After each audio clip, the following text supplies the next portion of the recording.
We're going to be taking up questions after we hear from our next contributor, and so I want to encourage you to start thinking about those if you haven't been already. Next is not Mimi Breton. I think I mentioned that she was unable to join us, but we're going to hear from Wayne Moore, who is the Director General, Oceans at DFO, and he's come all the way from Ottawa to do that. And if he's like most people from Ottawa, he really relishes the opportunity to come to the coast. And so let's welcome him. Wayne.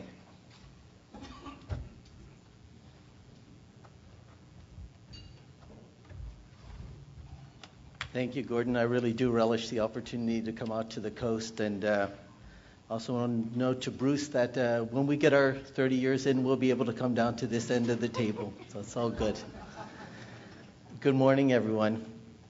I wanted, first of all, to send regrets on behalf of Mimi Breton, who's our Assistant Deputy Minister of Oceans, Habitat and Species at Risk.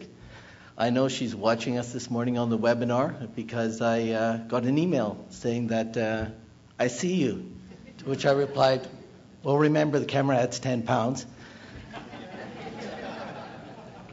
And I know Gordon told us to turn off our phones, but if mine does ring, it means I've gotten off message. Either that or the kids still can't find the controllers for the Nintendo that I hid before I got on the plane. Since I've taken on responsibility for oceans, or just 2 years ago at the Department of Fisheries and Oceans, I had a few days when I was a little nervous that I wouldn't see this day come. In some of my darker moments, which I have from time to time, but I'm very pleased that we're here today. And I have a number of people that I do want to thank for bringing us here today. First of all, the First Nations, the Musqueam First Nation who are hosting us today on their territory, the Coastal First Nations Turning Point Initiative, and the North Coast Skeena First Nations Stewardship Council. Thank you for the contribution that you've made in driving this forward. I want to say a thank you to Paul Sprout for his leadership that he's shown in moving this forward. Initiatives like this, as we've heard this morning, take a lot of energy, so Paul, thank you.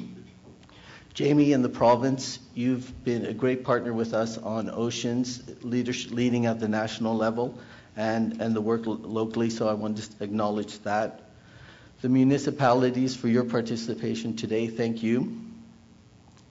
The advocates for PNCIMA, who over the years, since we first announced that we were going to have 5 large ocean management areas, one of which was PNCIMA, a number of you have been working very hard to remind us of our obligations and put a lot of energy into this and have helped us keep our word on this. So thank you very much for your efforts on behalf of PNCIMA. And lastly, I want to thank those others who are here, whether out of curiosity, whether out of a little anxiety, whether whatever reason. My English teacher used to call it the willing suspension of disbelief, but I do want to sincerely thank you for your openness, for coming here to be participant to this, because I believe it's very important. And finally, I want to say thank you to the sponsors and Vancouver Aquarium who did this great video this morning. It's a hard act to follow. I just wanted to talk very briefly in the few moments that I have about Canada's ocean strategy, which Paul made reference to this morning. It's really built around 3 principles. The first of these is understanding and protecting the marine environment. As we go forward in this exercise, the generation of knowledge, be it scientific knowledge, be it local knowledge, be it traditional knowledge, is absolutely critical to informing the kind of decisions that we'll be taking in the future. This work, there have been a lot of scientific work done and a lot of traditional work done, and we will hear about some of that over the course of the next few days.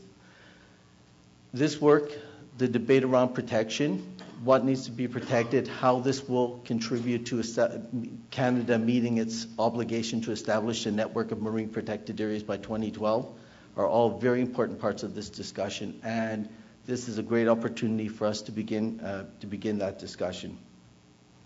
A second core piece of the Canada's ocean strategy is supporting sustainable economic opportunities. Canada is going through, as is much of the world, going through a very challenging time now.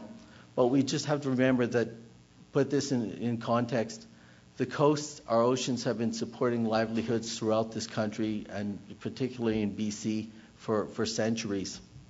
I'm a Newfoundlander myself by birth, and my family comes from a small fishing community, so I've seen the impacts that a fishing community, a well-managed ocean can have positively, and I've seen some of the downsides also that happen. So it's very important that we remember that the community growth here is absolutely essential, and the decisions that we take will affect our livelihoods, both for the fishermen who have been participating in this economy for a long time, but also for the broader development that goes on our coast. This is one of the interests that we also need to make sure that we pursue. And a real foundation for this, linking back to the first pillar, is ensuring that we have a healthy marine environment. Lastly, the last pillar of Canada's ocean strategy is international leadership. Because our ocean doesn't end at the 200-mile limit, and because our interests as a country don't end at the 200-mile limit, Canada is also committed to taking action at the international stage, whether it be the UN, whether it be in the multilateral fishing organization bodies, or the various bodies that are involving themselves in oceans. One of the key tools or perhaps the key tool that's been described for helping to achieve these objectives in the context of the Canada's Ocean Strategy is integrated management. It's a foundation piece of the Oceans Act, as Paul quoted this morning, and a foundation piece of the Canada's Ocean Strategy. There are 5 real steps that sort of go into this, and I think these are 5 of the things we're going to preoccupy ourselves with today. First one is clearly defining what's the space that we're talking about, and defining it and understanding it. And we all know the common space that we're looking at here, and we'll be talking about some of the attributes of that space over the next 2 days.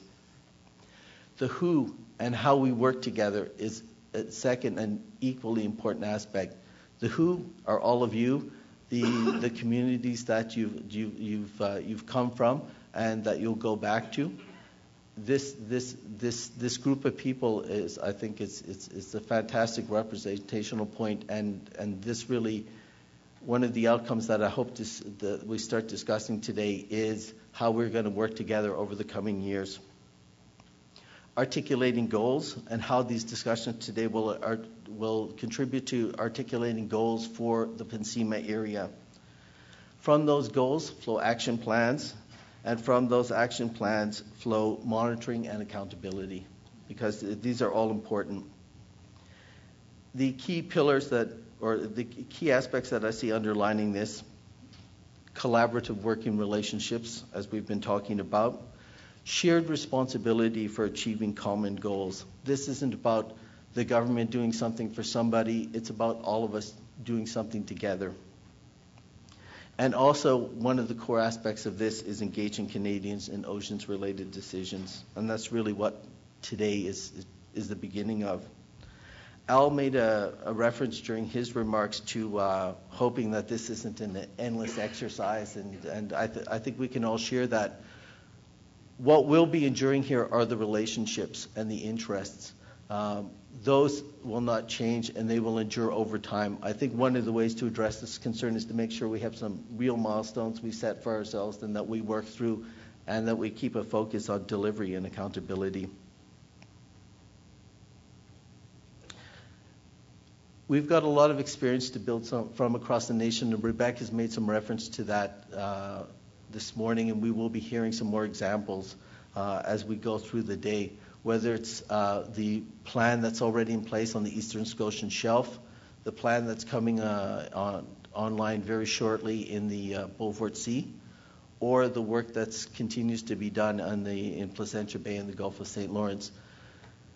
This is relatively new territory, and we are learning by doing. There's no cookie-cutter formula that we're going to be able to lay out, but I think if we all share a commitment to trying to make this work, we'll be much better off.